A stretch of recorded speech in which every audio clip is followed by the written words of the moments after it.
beribadah kepada Allah Subhanahu wa taala. Allah Subhanahu wa taala menjadikan kita semua hamba-hambanya yang berusaha lagi dan lagi terus untuk kembali kepada Allah Subhanahu wa taala. Bapak Ibu sekalian yang dimuliakan oleh Allah Subhanahu wa taala, masih kita membahas tentang ibadah. Bahwasanya manusia tujuan utamanya wa ma khalaqtul jinna wal insa illa liya'budun. Bahwasanya tidaklah kata Allah, aku ciptakan jin dan manusia kecuali untuk beribadah kepadaku. Makna liya'budun liwahidun, agar mereka mentauhidkan Allah Subhanahu wa taala, menjadikan Allah Subhanahu wa taala satu-satunya zat yang berhak diibadahi, zat yang ditujukan ibadah kepadanya, berdoa hanya kepada Allah, bertawakal hanya kepada Allah, berharap hanya kepada Allah Subhanahu wa taala, meminta rizki, meminta ampunan, meminta berkah, semua hanya kepada Allah Subhanahu wa taala. Bapak Ibu sekalian yang dimuliakan oleh Allah Subhanahu wa taala, ada sebuah kisah yang diriwayatkan oleh Al-Imam Al-Bukhari dan Al-Imam Muslim.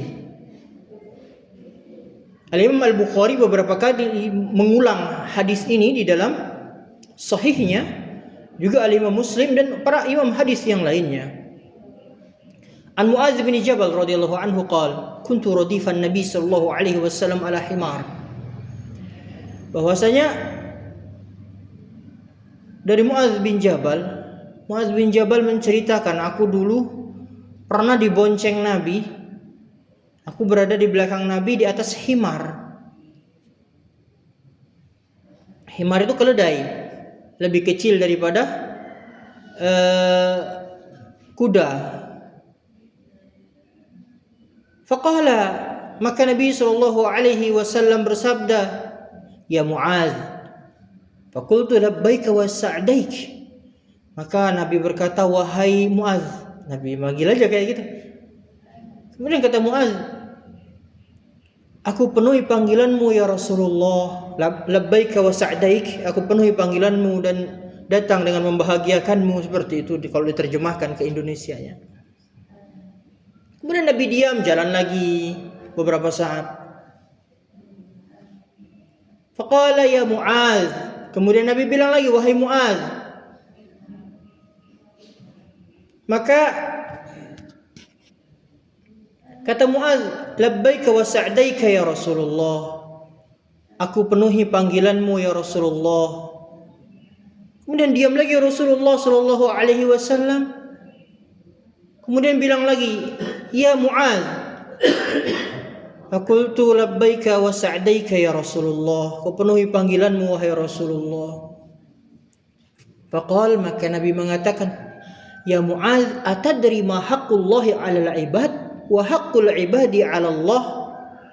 Wahai Mu'adz, kamu tahu enggak apa itu hak Allah atas hambanya dan hak hamba atas Allah? Qultu Allah wa rasuluhu a'lam. Kata Mu'adz, Allah dan Rasulnya yang lebih tahu. Adab bersama Rasul sallallahu alaihi wasallam, Allah yang lebih tahu, Rasulnya yang lebih tahu. Faqala haqqullahi 'alal 'ibad ay ya'buduhu wa la yusyriku bihi syai'a. Wa haqqul 'ibadi 'ala Allah alla yu'adziba man la yusyriku bihi syai'a.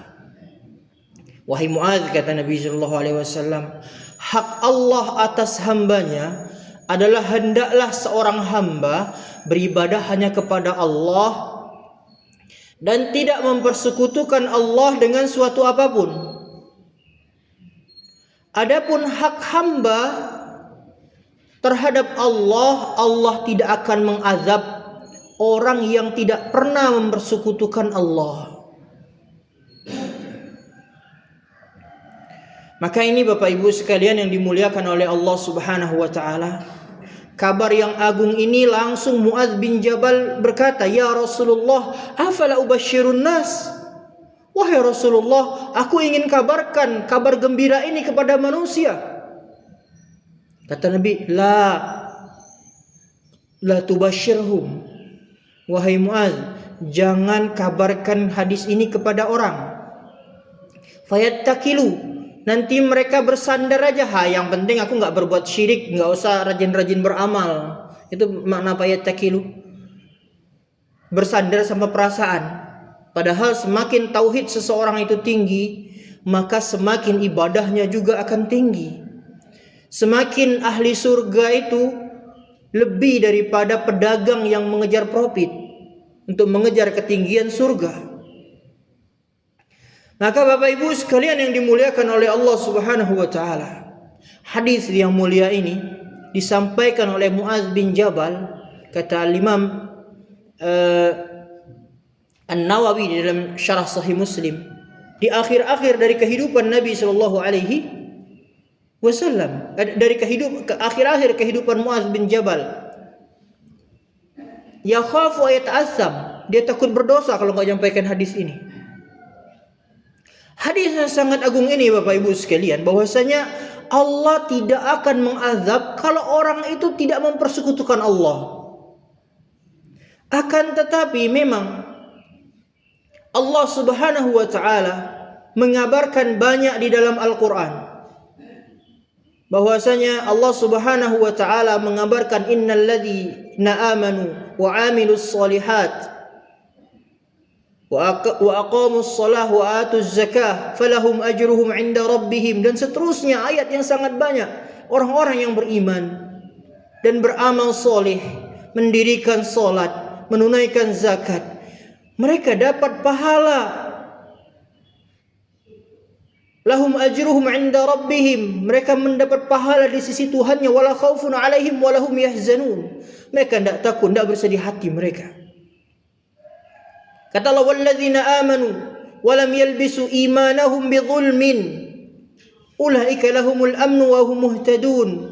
Orang yang beriman dan tidak mencampur adukkan keimanan mereka dengan kesyirikan, maka mereka mendapatkan keamanan di dunia dan di akhirat, dan mereka mendapat petunjuk Bapak Ibu sekalian.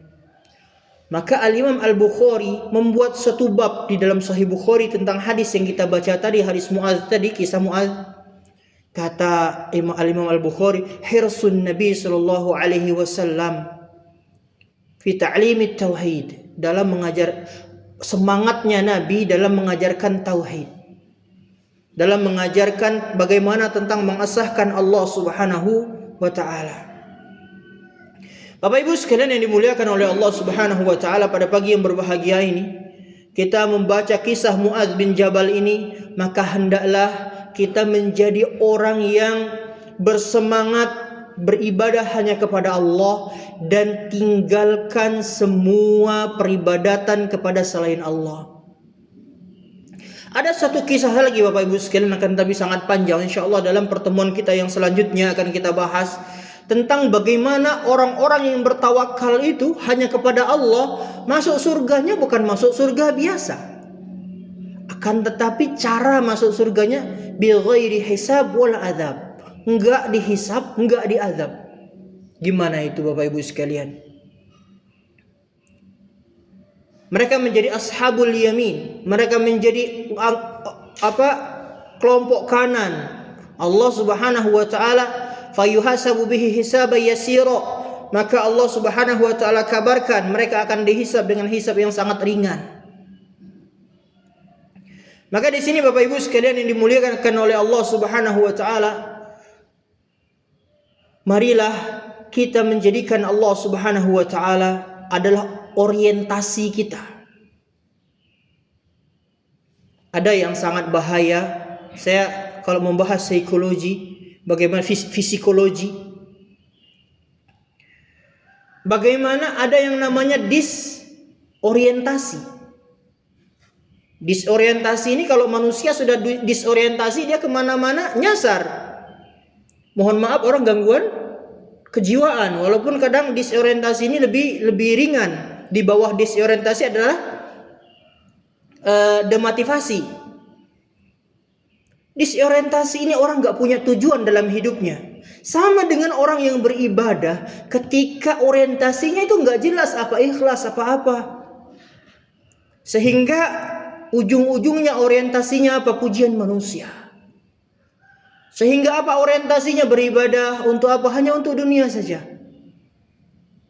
Beribadah hanya apa? Hanya dikarenakan orang-orang beribadah ikut beribadah, adat istiadat. Bukan Allah Subhanahu wa taala di depan matanya. Kata Nabi sallallahu alaihi wasallam ditanya oleh Jibril, "Ya Rasulullah, akhbirni 'anil ihsan." Ya Muhammad, akhbirni 'anil ihsan. Wahai Muhammad, kabarkan kepadaku apa itu ihsan. Kata Nabi sallallahu alaihi wasallam, "An ta'budallaha ka'annaka tarah, fa illam takun tarahu fa innahu yaraka." Engkau beribadah kepada Allah seakan-akan engkau melihat Allah. Lah kalau engkau enggak melihat Allah, ketahuilah Allah selalu melihatmu. Maka ini namanya muraqabah yang sangat tinggi, selalu merasa diawasi oleh Allah dan selalu merasa Allah Subhanahu wa taala bersamanya. Maka Bapak Ibu sekalian yang dimuliakan oleh Allah Subhanahu wa taala, semoga Allah Subhanahu wa taala menjadikan kita semua termasuk orang-orang yang tidak diazab oleh Allah Subhanahu wa taala di dunia dan di akhirat. Subhanakallahumma wa bihamdika asyhadu an la ilaha illa anta astaghfiruka wa atubu ilaik. Wassalamualaikum warahmatullahi wabarakatuh.